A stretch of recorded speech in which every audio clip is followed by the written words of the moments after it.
Travel to the far southeast corner of Indy's Cultural Trail, and you'll find yourself in Fountain Square. This neighborhood, once known as the city's theater district, was cut off and nearly wiped out in the 1960s following the construction of more than 30 miles of interstate known as the Inner Loop. Decades later, the energy's back, and Fountain Square is home to unique small businesses, live events, and, thanks to a dedicated group of residents, the arts. There was a neighborhood group of us who started an art council here in the neighborhood. And we thought, what a better way than arts to build a community, because there's no pressure. You can just be creative and have fun with it. And we did an art parade, and then we did the booth and masterpiece in the day. All that and more has become an annual event known as Art Squared. Masterpiece in a Day is an art competition. The rules are pretty simple. Don't start before 9 and be done by 3. And all artists must work outside, somewhere within a handful of blocks in Fountain Square. I am making my subject the Murphy Art Building, and apparently going to include some street lights and the church. I barely got the steeple in there. I wasn't sure if it's going to fit, but it's in there. So challenges are obviously time constraint, composition, design, and getting set up. Really, it's just a matter of getting something on canvas that everybody else is going to like. That's the main challenge.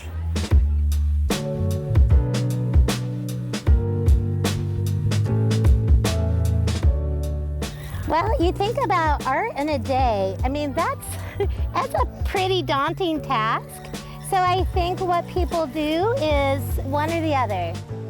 This is the perfect excuse to try something you don't normally do.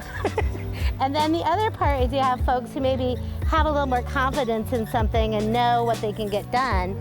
I think because of that freedom and the kind of fun rocking it out in a day, I think really gives you the opportunity to maybe be a little more relaxed about it.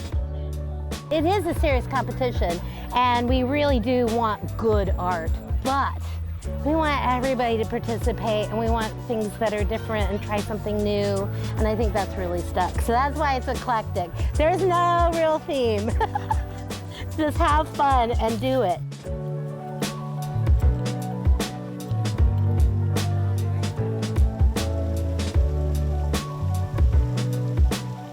In my head, I kind of have this play on gender, I guess, because you had to use the side saddle if you wanted to wear something resembling a dress. And so that's kind of my hope in the face of the adversity of whatever. But I'm just having fun painting, so like, it doesn't have to be that deep. I've seen some truly amazing art around. If I cannot win like best art, I for sure am gonna win best canvas.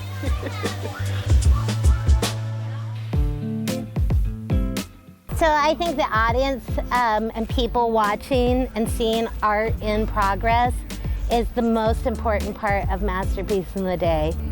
By walking around and seeing different types of people doing different kinds of stuff, painting or drawing or etching or, you know, making stuff out of junk, whatever it is, right?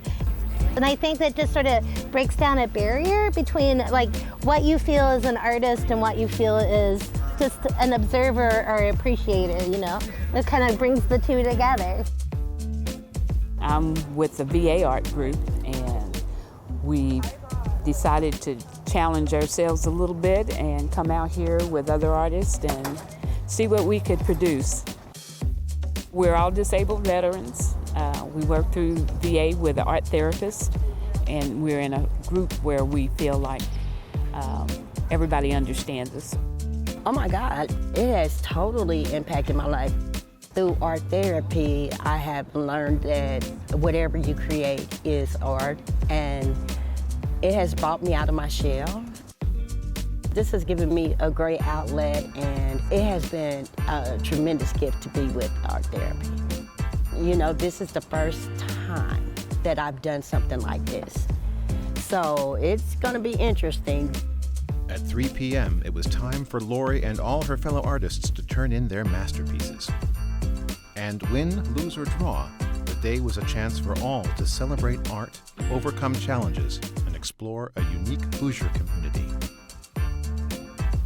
It is so great to see it continuing. I love the energy. It's like a party in your neighborhood, and parties always bring good energy. And it's been amazing to see what not only the neighborhood has turned into, but how the arts are still such a big part.